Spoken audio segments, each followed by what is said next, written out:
Hey man, did you see Captain America Brave New World this week? I did not, dude, and I didn't hear great things. Dude.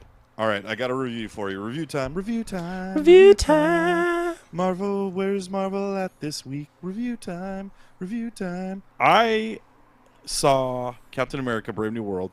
Me and my wife Sarah, we hadn't watched the Falcon and Winter Soldier, the Disney Plus series that came out. I think it was like the first one when they first dropped Disney Plus that came out. And so I hadn't watched it since then. I remember liking part of it, and then the end is kind of, I don't know, it's like the one where he's in the suit and he's telling the senator, he's like, you got to do better, senator. And he's like justifying the terrorism of this young girl. And I was like, I don't know, Captain America would, those means would justify the end. But anyway, I enjoyed it for the most part. I like Sam Wilson. I really like Anthony Mackie. I think he's a great actor, and I love the rapport that they built. On your left with Steve and Sam, and I think that's a cool Yeah. storyline. And so, when they announced that they were going to make him Captain America, I was like, cool. It was either going to be him or Bucky, and I can understand in the MCU why it wouldn't be Bucky. The way they've kind of built him up, like he's not mentally fit, I don't think, to be Captain America. So when they made Sam Wilson, I was like, cool. Went into this movie, started hearing like this movie was shot like 3 years ago, and they've been doing massive reshoots on it. They're kind of lying about it now and saying like, oh, the budget was $195 million, but like that was the original budget. And I've heard that they've done 2 or 3 other reshoots because the test, beautiful, well done. I realized I forgot to put it on. The test screenings were like really bad. So I went into this like, I don't like, there's a lot of Marvel movies, there are a lot of movies in general people will bag, and if I want to see it, I'm like, I'm not gonna let that affect, still gonna go. So Valentine's, me and my wife went to see it, and this movie was an absolute turd, dude. And there's like, people bag the Eternals. I don't know. I thought the Eternals was, if nothing else, watchable, and it had some cool moments, and they tried to do something different, and I could tell. I know, people had a lot of problems with that movie. I feel like they tried to go really big, and I did respect it. Yeah, I feel like it had too many characters, and true. but like that's the storyline. So it's like you can't really choose to like, oh, we're only going to use a three or four of them. You had to Yeah, use the and whole cast. right, and another complaint, that's one of them, and like they're basically introducing characters for an hour and a half. Yeah. But I don't mind that so much because it's like a 2.5 hour movie, so you're trying to build out the world. I appreciate that. Another complaint I've heard is that the Eternals was like a Jack Kirby creation, and so it was very bright and vibrant in the comic books, like in the '60s or whenever it came out, and this one was dark, and they gender swapped some of the superheroes. I don't really care really about that all that Yeah. much. I sometimes it makes for a compelling character. Another complaint I've heard is sometimes it doesn't, but I didn't think it really affected that so much. I thought that they, like, turning Icarus into the villain was kind of weird and stupid, and then there's that whole thing with the Celestial that was just hanging out in the Atlantic Ocean. But Yeah, I didn't Captain really America, know much of the lore of the comic book, so I didn't know what to expect from it. So I didn't have any expectations. well, the comic books are cool because you have the Eternals and you have the Deviants, and so basically these Celestials created the Eternals, who were like the guardians of basically the, not the Guardians of the Galaxy, but they were the guardians of, like, they were robots basically for the Celestials that would go and protect certain things. And then you have the Deviants, so it's kind of angels versus demons. But the Deviants, the way they looked in the movie, I will admit, like, were terrible, especially from the comic books, because they're like really weird and like kind of mutant looking characters in the comic books.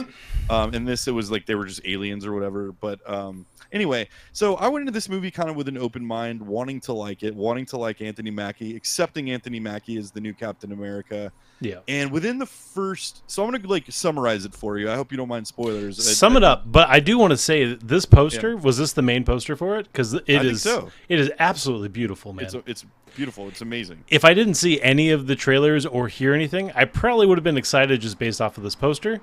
But I did hear about the reshoots and the fact that they were trying to make this movie for a long fucking time, which is never, I cursed, is never a good call. Like it, No. no, No, and admittedly, like, playing the devil's advocate here, something that's kind of left out of this is that a lot of the Marvel, a lot of Disney movies, a lot of movies in general, and especially the big budget superhero action movies, they do build in like reshoot time. Yeah. And I think it's because they're so big that they go back and they watch the dailies, or they do a rough cut and they realize, oh, doesn't have full context. But this movie is so chopped together, dude. And I've talked to people that have seen it that have liked it, and they're like, yeah, I enjoyed it. It's always like that review of like, yeah, I enjoyed it, which means like it wasn't very good, but I watched the whole thing. So anyway, the movie starts, and like it's kind of goes right into from Captain America Winter Soldier.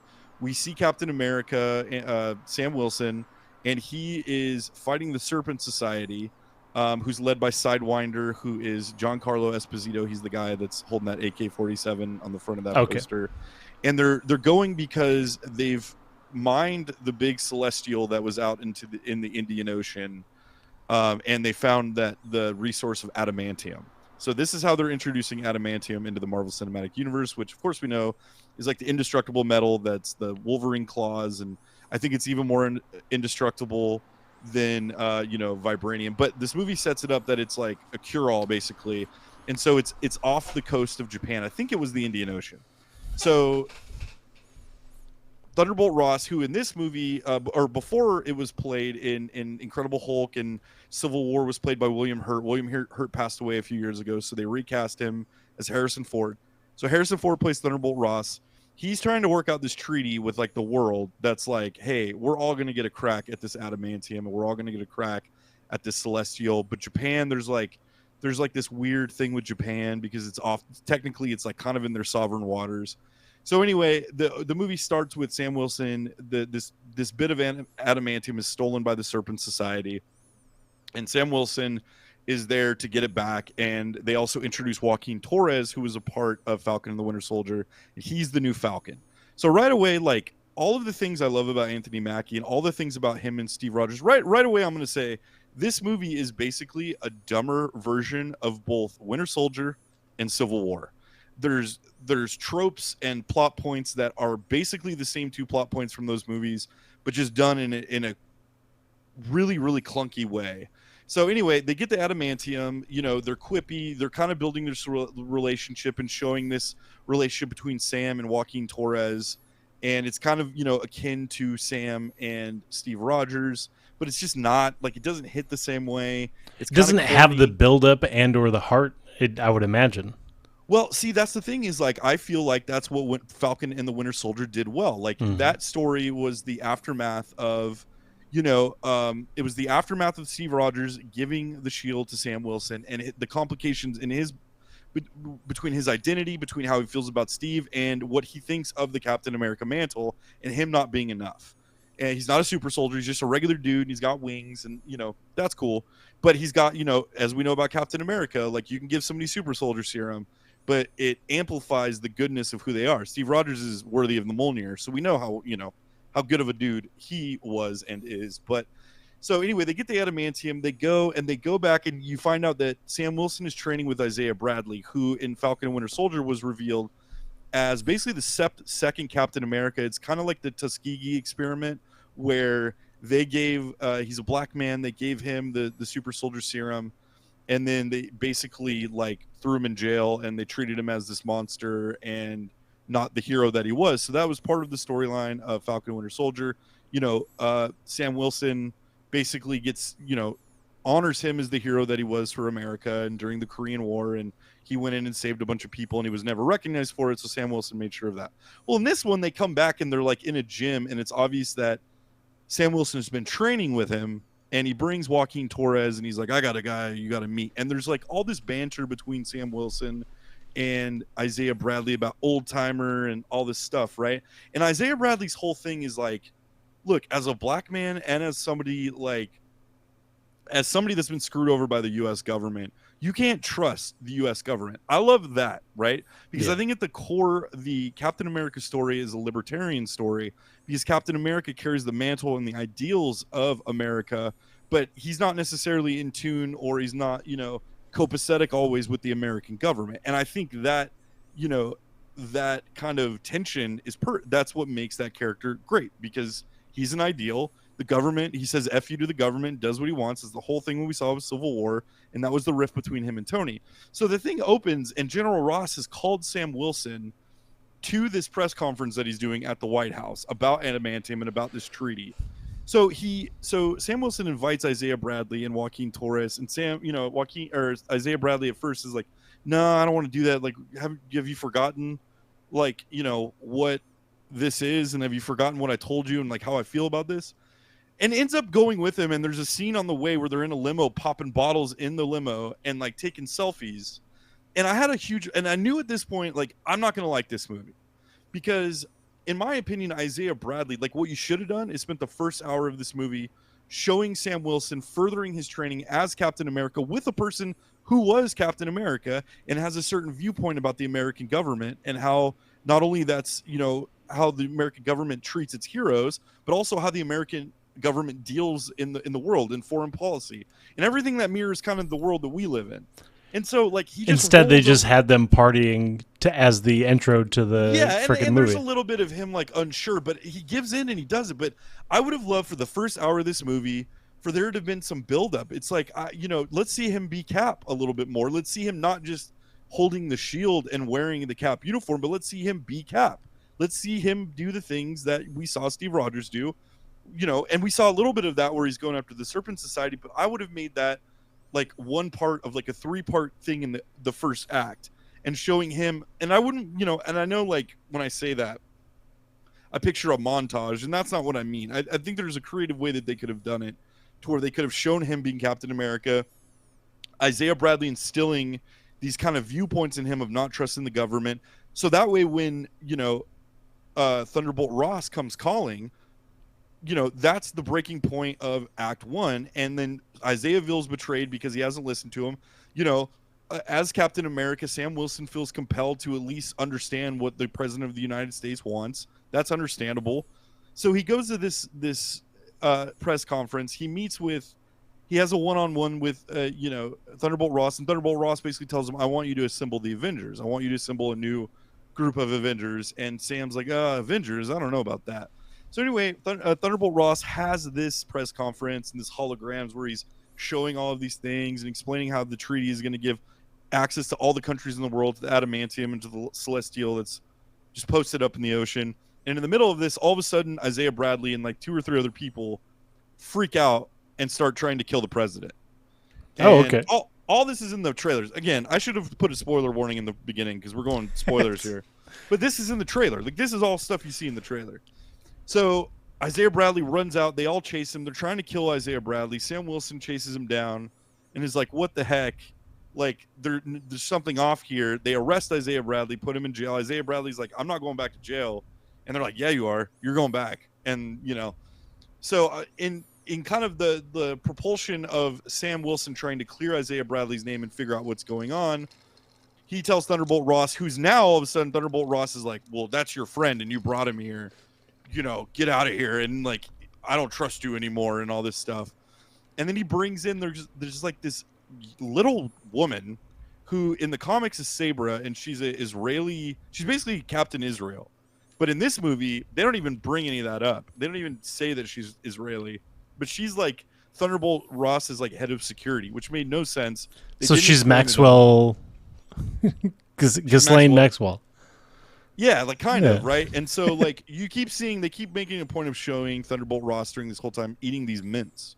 And so you're like, okay, this is also, by the way, this movie is kind of a direct sequel to The Incredible Hulk, the one with Edward Norton, which I haven't seen in so long. Yeah, so they don't do a good job of bridging that gap, and for the people that haven't seen that movie since 2008, like, there's a lot left to the imagination, or a lot left that's kind of confusing. So anyway, he tells Thunderbolt Ross, I'm going to figure this out. So then him and Joaquin Torres take a road trip. I think it's to West Virginia, to this base. There's like this compound where there's a prison, and they take a road trip. Now, why, when your 2 lead characters have jetpacks with wings on it, do you need to take a road trip? And Joaquin Torres literally has the line where he goes, we're going to need to bring a lot of snacks, which I just thought for like a dude that's probably 30 was just like a weird line. Yeah. I get that they're trying to build the like Cap and sidekick thing, but it just didn't really work for me. But they're just trying to make it playful, but it's not like they haven't established any concrete, like, I haven't seen it, but it sounds terrible so far. There's rapport that they build, I thought, really well in Falcon and Winter Soldier between them two, but that just seemed like, now it just seemed forced, and it just seemed like they were doing. So you have the mind control element of Isaiah Bradley, which is Winter Soldier, right? It's the Bucky is mind controlled. So they go to this base, and take a road trip, and then at the end of the road trip scene, they get something out of the back of the car and reveal that it's the new Hummer. So I'm like, oh, that's why they did it, because they're trying to sell Hummers. And Hummer Did they at obviously- least have good snacks? I don't even know. They didn't show the. They didn't show the which I was snacks? also pissed about, because I want to like, what's this military? These high-brain military dudes eating as Yeah. snacks on the way. You know? Well, they can probably afford Funyuns. I can't. Yeah. So they go to this base, and so Sam Wilson's in this base with Joaquin Torres. None of them, they're wearing normal clothes. Both of them have no super soldier serum. They're not like superheroes. They're just dudes. They're just dudes. He's carrying around the shield, so it's not even like he's trying to conceal who he is. I'm like, why wouldn't you wear your vibranium Wakandan-made Captain America suit going into a territory you know where there's danger? So anyway, of course, the danger, you know, they run into it, and they find a guy named Samuel Stearns, who's the scientist from Incredible Hulk, that at the end, Bruce Banner's blood gets on his head and it starts bubbling. So he's the leader. He's the comic book villain, the leader in this movie. And he reveals that he's mind controlling all these people through this song. There's a song that he plays, and it mind controls people. And it, like, the look of the character just looked totally stupid and just didn't make sense. So then he Is he in? He's not in the poster. No, The main villain they guy? hit him like it didn't like. There's nothing about him that looks like the comic book character. It's just this guy, and it looks like he has a nutsack head, and but not like a good nutsack, like a kind of nutsack where you're like, what happened to you? Like, Yeah, where it's like, delivered you. oh, put it back Yeah, in the what- pants. walnuts. Yeah. But the so anyway, he mind controls the guards of this prison, and they attack Sam and Joaquin. There's a fight. Yeah, the fight sequences were okay. They didn't. I didn't watch this in like, you know, Winter Soldier, when there's like hand to hand between Steve and Bucky in the street in Washington D.C. You're like, damn, like they're really getting down. This didn't really have that. It was very rudimentary and sometimes looked like it was kind of in slow motion. So I don't know if that was like reshoots and they just like did it. But so the head of security, the girl Sabra, shows up, and she's like, oh, so much of this movie is exposition, and so much of this movie is told through like CNN clip updates, news updates. It's weird. Which I have to imagine was probably done after the fact to like, hey, are they following what we're putting down? Because it's kind of unclear. Yeah. So they go back, and General Ross, he figures out while they're in there that this Samuel Stearns guy is controlling General Ross. And General Ross promised him a pardon to basically do all this stuff for him, and that he didn't end up doing it, right? So then they go back to DC, and I forget what exactly happens after that, but essentially, like, you find out that this guy, the leader, is trying to basically ruin General Ross, Thunderbolt Ross's President Ross. He's president. He's trying to ruin President Ross's career, and so, like, Thunderbolt Ross starts losing his mind, and he goes to China, and he goes to Japan, and Japan's like, oh, you're like trying to fool us and take all the adamantium. So Thunderbolt Ross starts a war. Like a nautical or a air war in the middle of the sea over the Celestial. Versus Japan? Versus Japan, right? Like, because that makes sense. Like, does Japan have air force? Like, if they do, They're it's supposed to really have like small. one of the strongest navies. Yeah, but they're not like. It's not like the American Air Force. Like that, you know. Yeah. No. They usually don't there. come back with their planes. Yeah, exactly. So, anyway, whatever. He goes, Joaquin gets hit and is like jacked up and falls in the ocean, and Sam goes to save him. They're like, no, you have to take down this plane because it's going to start a war. So Sam goes and saves the day. And in the middle of this, Samuel Stearns, I think it's Samuel Stearns. Am I saying that right? The leader calls No clue, man. Thunderbolt Ross and like starts telling him all this stuff, and he starts turning into the Red Hulk, right? So then the call ends, and like they come out and they're like, oh, Captain America saved the day, and he stops from mutating into Red Hulk. And this whole through line too. Did they even like? Was it known that he could become Red Hulk? What is the why is he knows. red? Nobody knows. He doesn't turn red. You start seeing like his thighs start swelling and his eyes start turning red. But there's nobody around because he's on the middle of the ship in the middle of the ocean. Okay. And he steps out of the room. And he's talking to the leader on the phone, and then they come out and they're like, "Oh, we're cool now. Like Captain America saved the day." So he doesn't fully transform into Red Hulk. So then, like, the other through line here is that his daughter Betty, who is Liv Tyler in the Incredible Hulk, won't talk to him. So then there's like this phone conversation between Harrison Ford and Liv Tyler that's so, dude, it's so like Liv Tyler recorded it at her house or at a recording studio, and it's just I don't know, it's just very forced and weird and all this stuff. And so I'm leaving a bunch out, but I also don't want to like be here for an hour on this. So anyway, they go back. He's figured out there's mind control. They think that they saved the day and that everything's cool, and they come back from saving the Japanese American dogfight. And then Sam's going to watch the speech for. Oh, and then like Harrison Ford talks about like, I just want my daughter. I used to take her to, and we used to walk through the cherry blossoms. I just want to get it back. I'm a changed man. There's this whole thing about like Thunderbolt Ross is a changed man. And so anyway, he goes. The reason he went to the leader is because he was having like heart problems, which they've also touched on in a couple of the other movies, and he like saved his life. So that's why Samuel Stearns wanted, or the leader wanted, to be pardoned because he helped General Ross save his life and figure out his condition. And so he's eating all these mints. Basically, these mints are keeping him from turning fully into the Hulk. Okay. And so Sam's like walking up to, I forget where it is. I think he's going to watch the speech that General Ross or President Ross is giving. And the leader shows up and goes, oh, I'm going to ruin his career and there's nothing you can do to stop him. He gets arrested. And then in the middle of President Ross giving the speech, he plays the mind control music, the leader does.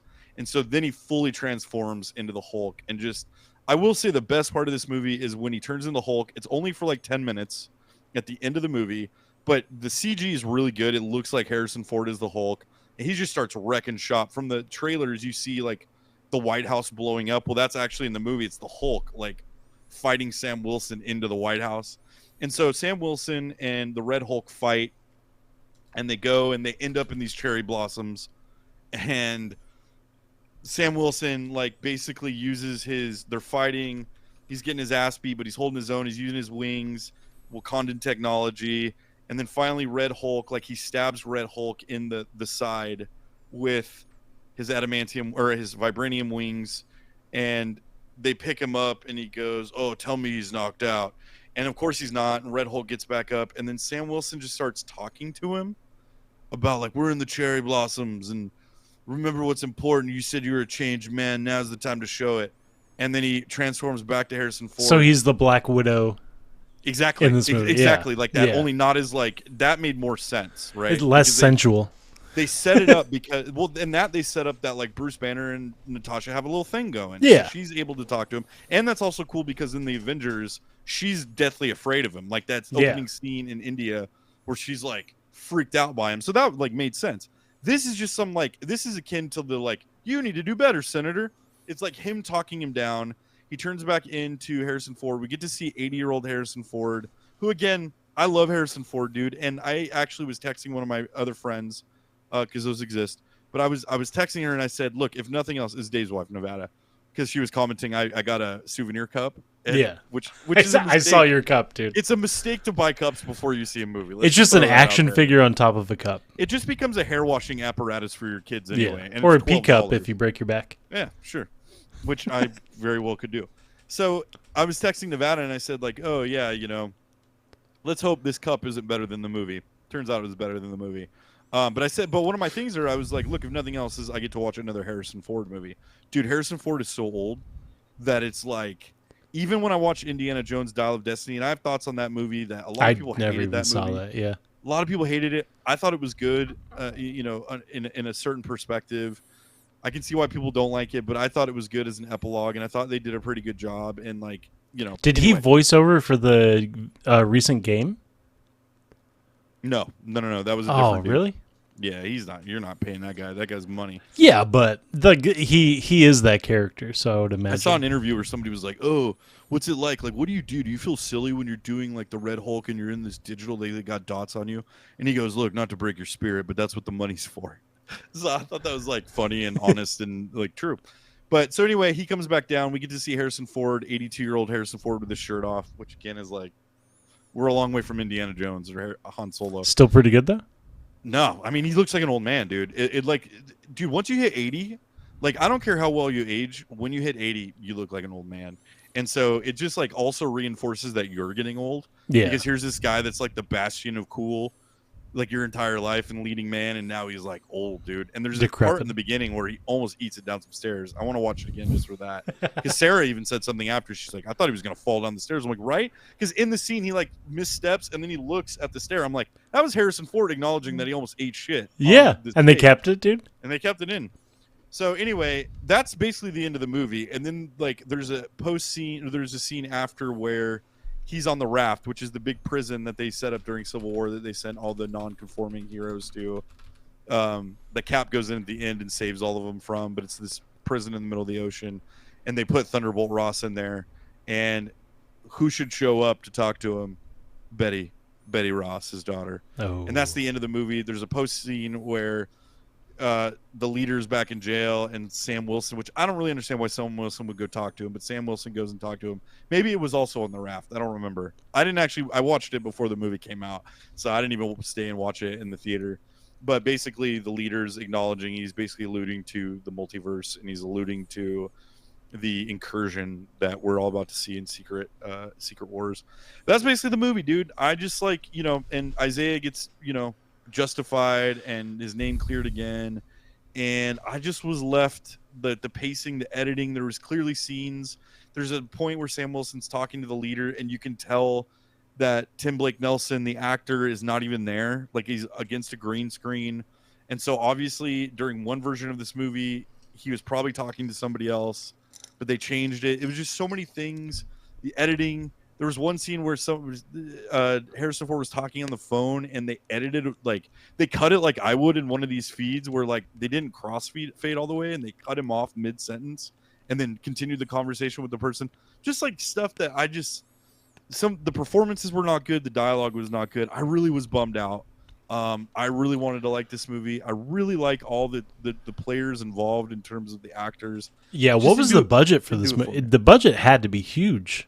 I think originally it was 195, but I've heard rumors that it's like actually like around 400 or 500 million. Wow, man! And I don't know how well it did in the box office. It You did said good. something. It had a good opening weekend. Did it? It made like $100 million over the first 3 days, but really that doesn't matter. Like, everybody gets caught up in the opening weekend, and when you have a movie like Harry Potter or Star Wars, or back in the day, not anymore, but or the Marvel movies that hit like these record-breaking opening weekends, that matters. Yeah.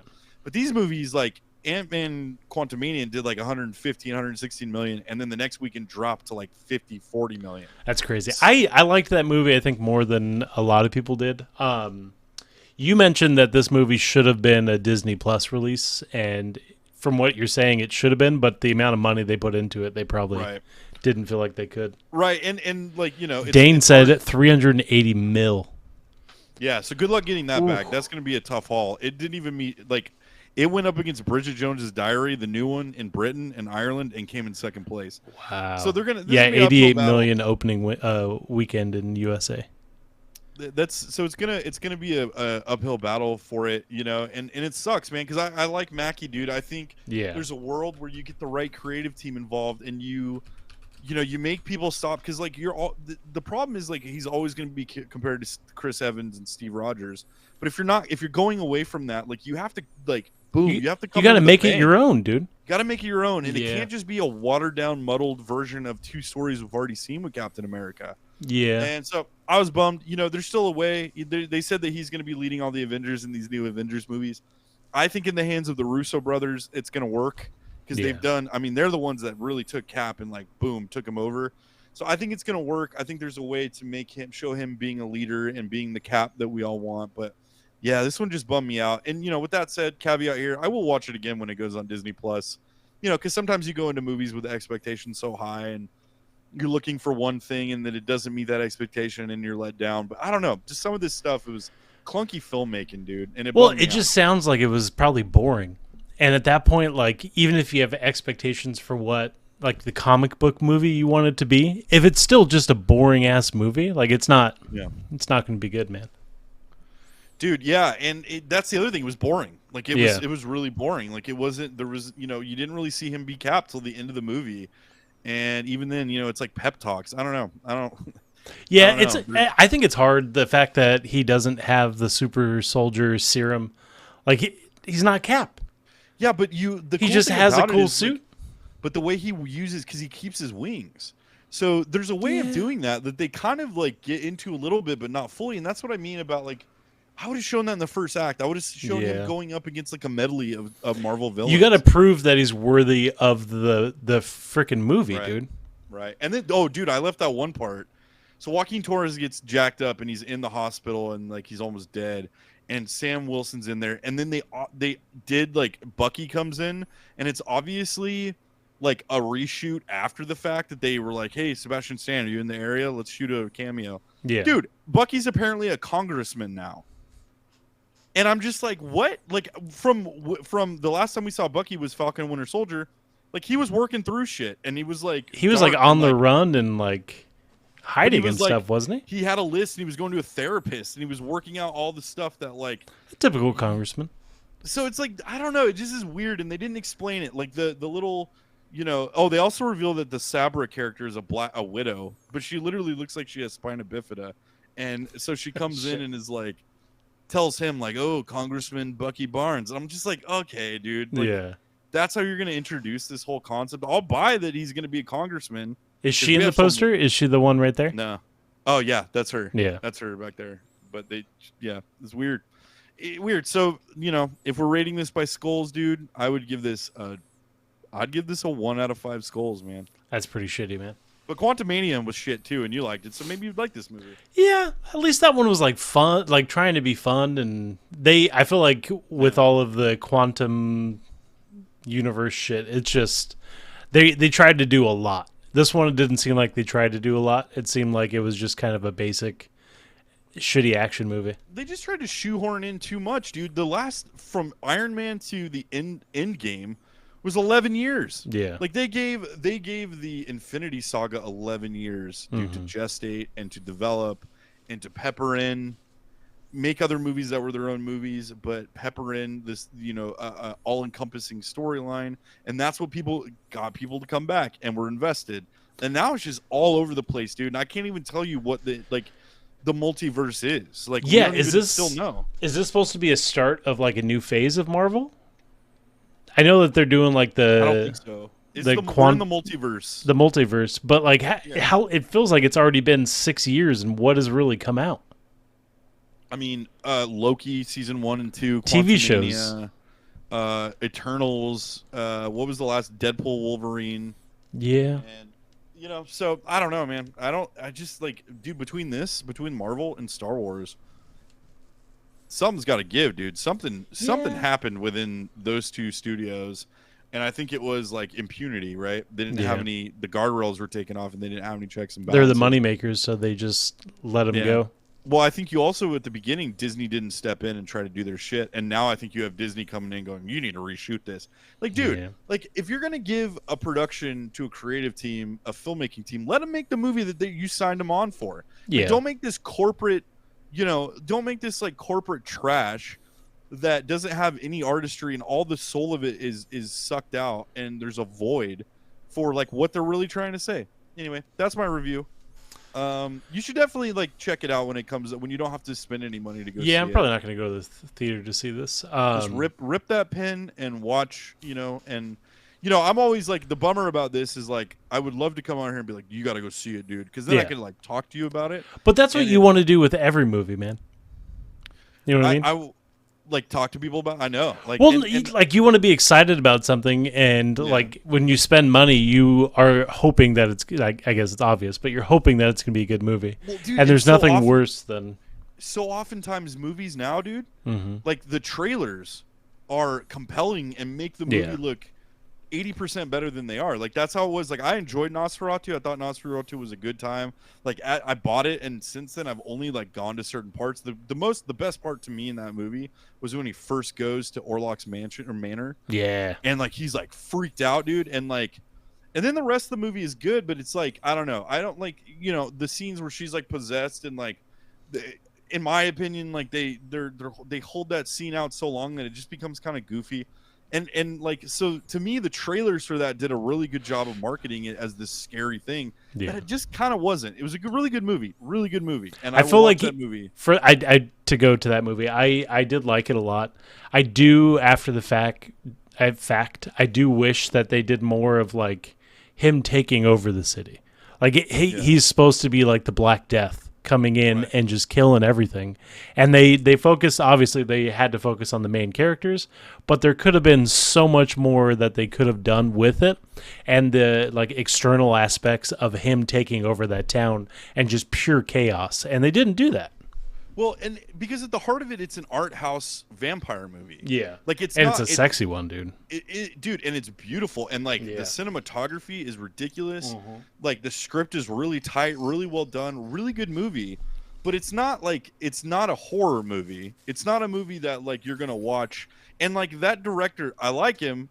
Northman is like still to this day, I think that movie is most superior one. Dude, I 100% agree. That movie was is incredible. so insane. That one I movie's watched. nonstop. Yeah, I watched it, and then I think I watched it again either the same day or like a day or two after, because I was like, I have to see this again. And William Dafoe in that movie as that character was so wild. The Jester, Dude, he was wild. The Lighthouse is another insanely cool movie. Yeah, And that one in the run up to, they didn't tell you anything about what that movie was. No. Like you just kind of went and saw it because of the buzz. But that one was great, and it's like I don't know. He tried like I felt in this one like he tried to make it like it was an occult, satanic movie that it's a vampire movie, and that got kind of lost in the sauce to me. Anyway, all that being said, like the trailers that people like these studios are making are oftentimes now much better than the movie. typically if the trailer is really really banging, I feel like the movie's not going to be. Bro, Long Legs, perfect example. Yeah, 100%. Which I did. I really did like Long Legs as well. We took But- the heartbeat of the actress the first time she saw Nicolas Cage. And then you see him, and he just looks like Mrs. Doubtfire with whipped cream on his face, dude. He looks like Vince Neil now from freaking Motley Crue, dude. Like he doesn't. And Which then he does, I think today is also Nicolas Cage's birthday. So happy birthday, Nick. We love you. We do love you. But then we love like, you, man. In that movie, like that's my. I'm interested because the movie that I'm going to Oregon this week and to go hang out with Vince. Yeah. Hopefully, if I don't get wrecked. But Oh, you'll by get the wrecked flu. if you come here as well. Why do you think I'm coming out? It's a blue state, baby. I'm gonna suck your chest, dude. Call me Nosferatu. I'm gonna heave all over. You're not gonna have to call cut, dude. But I'm interested because Osgood Perkins, who was the director and writer of Longlegs, also fun fact, he's the son of Anthony Perkins, who played Norman Bates in Psycho. I was gonna say I know the name, but I don't know. So cool lineage there. But I'm interested to see because in this new movie, what's it called? Monkey Box? The monkey? Monkeypox? Yeah. I think it's called Monkeypox, but Is I'm it? interested to see. I think it's 3 different directors, right? It's Stephen King, him, and James I think it's Wan. just the monkey. The book Okay, might well- have been called Monkey, not Monkeypox, but I was calling it Monkey Shines, which I think is a way better movie. Monkey Shines is pretty good. Monkey Shines is great. But I'm interested to see how this one compares because Longlegs, like the problem with me is like you let Nicolas Cage do all his Nicolas Caginess. And it doesn't matter how much prosthetics you put on that guy. Once he starts going, Amma, and he starts like doing the thing where he's like, what's the song he sings? Not a once, not a twice, But 3 times. And then it takes this turn where it's like satanic dolls that he's putting in people's house. Yeah, you can talk shit on it. I liked it, dude. I liked the direction. I didn't see it. I didn't see it. Well, I kind of saw it coming halfway through, but I didn't. From the trailer, you didn't know what it was going to be. Dude, the opening scene of that movie is so yeah. dope, dude. Where So that guy good, goes dude. to the house and he just gets his head blown off. Yeah. I was sitting there. Once I knew it was like, I almost like couldn't. After having kids, dude, I can't watch anything about kids getting killed or kids getting hurt. Oh, I'm sure. Yeah. Like unsolved mystery episodes, like down to Yeah. that. Like I can't watch it. I can't acknowledge that kind of evil exists. Yeah. So there's one point in that movie where I'm like, I'm not sure. I might like get up because this is also when I had an AMC pass, so I could get up and leave a movie and there was like no consequence. I didn't pay for it really. Yeah. And there was one point in that movie where I was like, I might have to leave this movie. I don't know if I'm going to be able to stomach this whole thing. And then it just turns, dude. And I was like, I'm okay. Like once Nick Cage comes on and starts doing his like, shit, I was dude. like, all right, I'm good. It's not a movie that I felt like needed levity, No, dude, no. And but he always brought it, has dude. He brought it. He always brings it, dude. And it's Yeah. like, Have you seen the sometimes it vampire works. movie that he was in? Vampire, Oh, yeah, what is Vampire's it? Kiss? Oh yeah, dude. The Vampire's Kiss, dude. Oh, I've seen that. I've seen like is that the first time that they allowed Nicolas Cage to just go? No, dude, he's been doing. Have you ever seen? What was it? Leaving Las Vegas, the Coen Brothers movie. Yeah. Oh yeah, yeah, yeah. He's great. Don't get me wrong. That's an perfect example of that kind of Nick Cage working Mm-hmm. because it's in a Coen Brothers quirky ass Yeah. script, Yeah. and like that's their shit. Is like that's how they work, and they're able to mine that. And I think like it shouldn't work, and it doesn't in a lot of movies, dude. I've seen a lot of movies with that guy where I'll even ironically watch it and be like, I don't know. I just it feels like a waste of time. It feels like somebody's like I'm the butt of this joke watching Yeah. it. Dane Anyway, texted and said we should do an S tier Marvel movie, or I would, Marvel movies S tier. dude. Dane is 100%. Dude, he's the idea guy. Dane's 100% in like suggestions for things. So thanks, Dane. And he's also quite the Rivals player. Oh, he And is, dude. he's tough He was love pissed on that I Rivals. wasn't playing that tonight. Dude, He said to he's cancel on your ass. He's tough love on Rivals, dude. But you got to listen to him, dude. Bro. Because They announced. Well, they already announced. I don't know if we were talking about it. Oh, did you see a video? Some streamers were playing it today. Johnny Storm, dude. Johnny Storm and Ben Grimm, and it looks like so much fun, dude. I thought I saw a thing that Blade's coming too. Blade is coming too. There's a new map, and they have like a spoiler of Blade in like the corner of some room where he's like being held down and isolated, and he's just like looking like this. Dude. Oh, dude, I'm so in love with that game. I have no time to play. I've been out of town all weekend, and then I've just been doing work and trying to catch up on sleep since I've been back. Same, dude, same. But yeah, that's great. So anyway, that's my review. We can get off that topic now. But hey, I brought in something that I brought in last week we didn't have time for. So a couple of weeks ago, I was at Walmart because there's one close to my house, and I have to go do fruit pie runs. So I was there one time, and I always go Fruit and like, pie? yeah, just kidding. I hope somebody gets that because that would be. Yeah. Also, do you have to do it, or is it for you? It's for me. It's for you. Okay, you don't. It's That's not where like. I know. Okay. Hey, where can I go for fruit pies? It's the mini fruit pies. What do you that mean are by 50 fruit? Like cents. just the Like the little pies? individualized mini fruit pies, dude. That like They're I'm not all kidding, number fruit. one. It was a joke. I don't really go and do that. I haven't bought a fruit pie since I was 31. But That's a lie, dude. anyway, I was at Walmart, and they have these in the Pokemon card section, which I also have been watching, dude. And this is such a mistake, and I had to stop because I was getting depressed. I started watching Pokemon unboxing of people will buy the unopened packs that they'll buy at auction for like 10 grand of unopened Like first OG edition, packs? Yeah. OG 99 or Fossil or what's the other one? Jungle first editions. And I'm like, it gives me this dopamine, this nostalgic dopamine that I'm like, oh, and the first 8 packs are awesome. And then he starts like, he'll open cards that I had and he's like, this is worth 4 grand now. And I'm like, you know what? I'm just going to turn this off. All that being said, I was at Walmart, and at the Pokemon card section, they have these like Frankenstein in a clear package of Pokemon cards, and all you see is the back, and they're the backs from the Pokemon cards from '99. And What do you mean like Frankenstein? like they've taken them, like they're cards that have already been opened, and are like it's like a second. Oh shit! Really? It's like they've muddled together a group of cards and put them in this like almost mystery bag of. I was hoping to buy when they sold out, but like a mystery bag of hodgepodge of Pokemon cards, and it's like it promises a holographic. And I'm like, there's no way a $8,000 holographic's in there, so I'm just gonna divorce that right now. But I'm always curious. I'm like, what is in there? Like, what do they put in there? So I went and I was gonna buy them for the stream. They sold out, but on Amazon they have kind of the same thing, but it's 100 cards. And they're like, this is what I mean by Frankenstein. Like they're cards that they secondhand. It's all trainers, and it says so. This is the description: TCG new the card game. Random cards from every series, 100 cards in each lot, plus 7 free bonus foil cards. And you always can tell like that people don't know shit about Pokemon cards when they call them like, foil cards. Yeah. So it's either people that don't know shit or it's people that do like are hardcore. Because like if you talk to like the hardcore or even the guys that are doing those live streams, they're going to call them foil cards. When we were kids, they were holographics. Dude, the way they still are to this day. The way people that open those Pokemon card packs, the way they handle them, dude. And he's like, oh, there's some bleeding, some hollow bleeding, and then there's some whiting in the outer. So this wouldn't be a PS10 Because dude, like a Charizard PS10 is like 10 grand. Well, It's I have to insane. find it.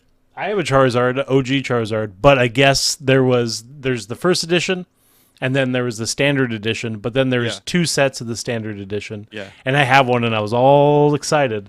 And then I did some research, and it's like, oh well, if it has a shadow, it's not the legit one. So I think the one I have is worth like a few $100s, but it's still. He was pulling like Aerodactyls, and he was like, "Oh, this is $800 PS10." Because like they will send them into like official ranking. Yeah. That will rank the Which quality. Of have the you seen how card. much money that costs? No, I'm sure it's a lot. They one of the other like one of the partners for our brewery. I randomly started talking to him about Pokemon because the trading card game came out on the phone, which is super fun. No idea that this dude was a collector, and he is hardcore about it. And he said he spent thousands of dollars to send in his Pokemon cards to get them ranked and like put in these little containers and all this stuff. And he is fucking hardcore about it, man. Dude, it's become its own thing, dude. Oh, It's yeah. just like I've had different times in my life that I purchased like that Fat Collectibles around the corner from my house that sold hollows Dude, screw that place. for like $10. I know they were probably stolen, which is why I enjoy them. I used to collect Hot Wheels when I was a kid, and someone broke into our garage and stole all of the Hot Wheels from my childhood. Yeah. And then I went to that Fat Collectibles, and they had them there, and I asked them if they could tell me who sold them because those were mine. And the guy was so shady about it and told me to leave, dude. Bro, you gotta let that go, dude. Dude, that was so long I ago. spent there were like probably thousands of dollars worth of Hot Wheels in there. Dude, you gotta let it go. It's gonna No. eat you away, man. I- You're I'm- gonna be I let dying. it- I You're gonna be don't- on your bed one day and you're gonna be like, that Dude, Fat Collectibles has my It's Hot not like I Wheels." bring it up like every time I go to dinner. Like you're This talking is about the Fat Collectibles, so I'm telling you my story about Fat This Collectibles. is the second iteration of a streaming channel we've done, and this is the second time you've told the story. I love it. Every Well, then time. don't bring up Fat Collectibles, dude. All right, I won't. I get always heated, forget it's man. so triggering. Oh. I always forget. Like one of these times, It's I'm gonna- clobbering time. You're gonna start crying, dude. All right, Dude, so they we have went some they went people- under, and I'm glad. We have some people in the chat. If you're in the chat, and this includes Dane, obviously, tell me what I have. I am so like, what is it? The Johto region? Is that the original region? Like What? the first 150 Pokemon, the Johto. They have names for the different eras of Pokemon. Oh, okay. I don't know. So I'm gonna hold up. I took a slab. I'm not gonna go through all 100 of these because we'd be here till tomorrow morning. But I'm gonna show everybody what I have in this Frankenstein pack of Pokemon cards. And if it's anything cool, tell me because I'm not gonna know half of these. But Yeah, I'm hoping Dane, to if at you're least- oh sorry, real fast. Dane, if you're in here and you have quicker fingers than me, if we pull up anything that looks cool, help me figure out what it is and where it's from and how much it's worth, man. If not, it's cool. I can do it too.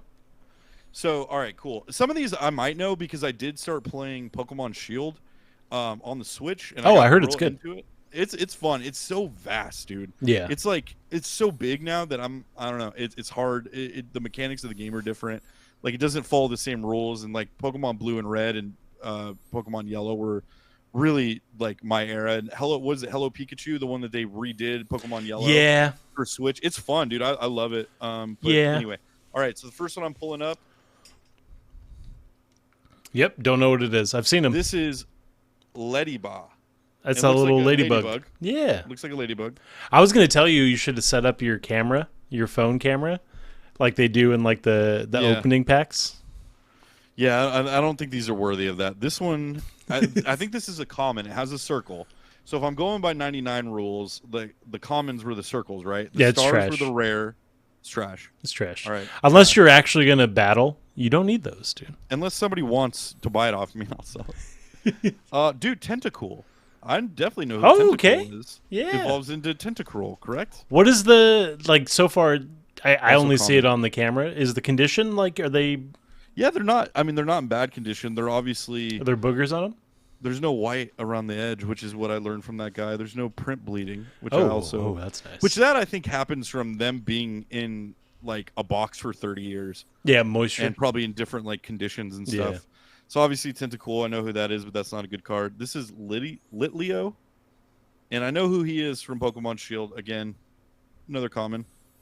Okay. Okay, so far, Okay. I'm familiar with all of these from Pokemon Shield.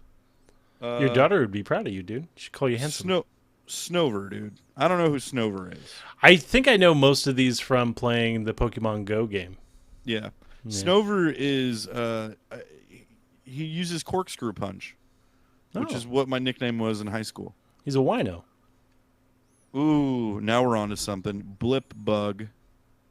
This is just all these are going to be just trash, dude. All right, I'm going to tear through these. Ducklet. They weren't even trying. These are like the Ducklet. Hunter Biden. Dude, the Hunter Biden art of Pokemon, dude. I actually thought Ducklet was pretty cool. I'm a duck guy. I was a Psyduck boy. Yeah. All right. I'm in. He's a cutie, dude. You. Thanks. That one's for you. Bring that one to me this weekend. Roselia. I know who Roselia is. Fuck, I hate her, dude. She was so hard to catch in Pokemon Go, and I don't know why. Well, dude, because she uses soothing scent. Dude, can you jump to a holo right now? Dude, let me see if I... We need some excitement. Stop. I'm just going to look for... These are all... Dude, these are all... Dane said, so the original unopened box goes for $250,000. Me and my friend Mikey found the card store we used to... I told this in the last podcast. The card store we used to go to as kids, we went in there just randomly just to look at shit. And the guy was like, hey, we found an original box. Do you want to buy some packs? And he sold them to us for the standard price, which is crazy to me because this was like 2015. That guy lost so much money. Dude, he was dumb. We had 20 of them. We opened in 1999. My mom almost passed out when I told her how much those boxes cost now. She got them at Target in 1999 for $50, dude.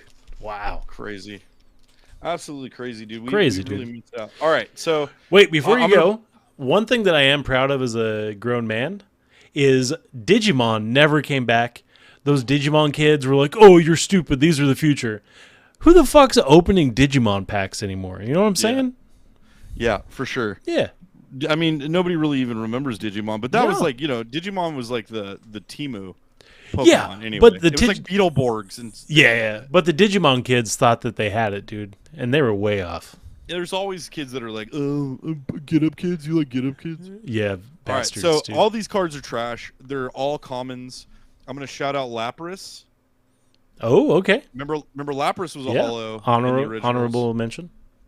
Oddish. Okay. Oddish. Vulpix, which evolved into one of my favorites, which was Ninetales. Which, by the way, those are reissues because those are not the standard artwork. No, for sure. No. Ninetales was a beautiful holographic. Yeah. card. Did you have the holographic? I did. Yeah, that was dope, dude. Open from a pack and didn't even trade for it. Dude, did you ever get a Zapdos? I did. I had Zapdos. Dude. I had Blastoise. I never got a Charizard. I had Venusaur.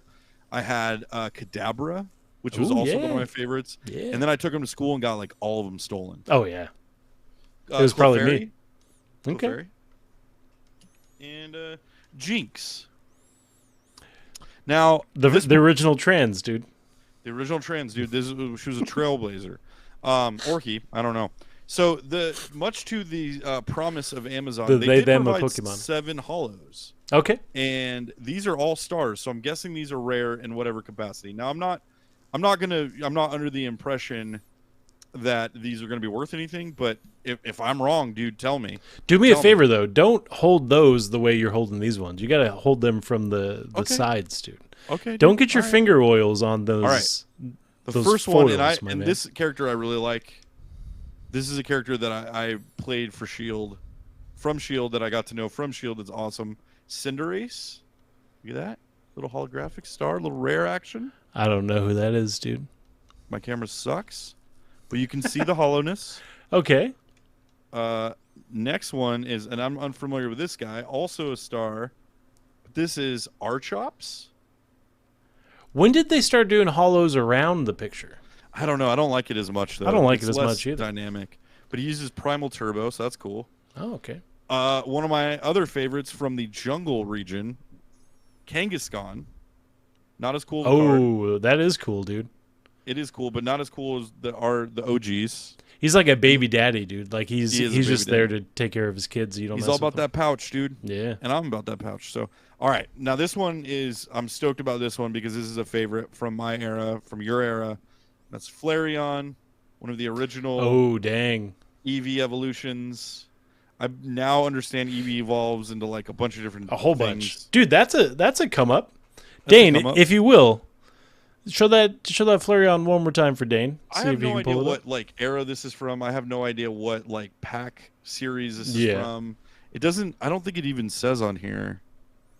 But it's got a star, and I know if I know anything from my days, that means it's rare, and it's a holographic, so I'm not going to complain. This one's Chandelure, which is really one of the most. I mean, this is just it puts me off. Like, I don't. What is that? Is that a chandelier? It's Literally, garbage. it's a Garbage, chandelier dude. Pokemon, dude. Either the people making new Pokemon are smoking too much weed or not enough. I don't Not know. enough, I don't Because think. Ampharos, which again, Bro, you can get a first edition Flareon OG for $200. do it. I'm gonna do it. All right. Yeah, that last guy's a holo. little fruity. Yeah, he's kind of like a Dragonite. Like, Yeah. it's like the original like artwork of Dragonite that they rejected. And this is Mimikyu. This one's cool. This one kind of looks like That was my nickname in high school. Pikachu. It also reminds me of Jungle to Jungle Mimisiku, so that's cool. That's like the voodoo doll Pikachu thing, huh? So these will probably end up with my nephews, but That's fine. They're probably gonna laugh at you. we'll see, dude. We'll see what they're worth. I'll do a little quick search. You But spent anyway, that's $100 on those, dude? I spent 11. So I won $1,100 either way. bucks. $1,100, Dang. and I made 25. Yeah, So dude. who's the joke really on? Do you at your supermarkets and like whatever Walmart? Do you guys have the Pokemon vending machine? No, but I've seen that, dude. I Oh. saw that kid. There was a viral video going around of that kid that does the boom with his dad. Oh yeah. And he pulled a Charizard out of there, dude. First go. The guy that owned the What? shop is like, this one's on me. Pulled a pack that had Charizard in it. I don't know, dude. I'm gonna find a way to get one of those card vending machines and put it up somewhere. Dude. Well, the Pokemon ones are like legit. dude. But the cool thing about it is like there's all kinds of cards in there. Yeah. So they had like Magic, they have like Tops, like basketball cards and stuff like that. I think cards are making a comeback. Yeah. I think the more digital this world goes, the more like there's gonna Tangibility be more people are gonna demand strive for for. like a physical thing. You Yeah. know? Anyway, Um, that's all I got, dude. Dude, gorgeous.